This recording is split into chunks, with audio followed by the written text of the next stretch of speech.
समझे न पौनी तहर असली इरादा, रूपवा के जाल में धरा गईन दादा।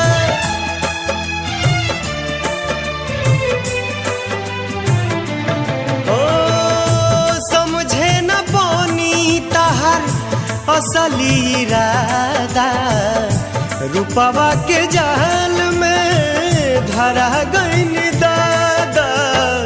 केहू के रोआवल बहुत बात नइखे, केहू के रोआवल बहुत बात नइखे, रोआ के हंसावल बहुत बात होला। सनहिया लगावल बहुत बात नइखे, नजरिया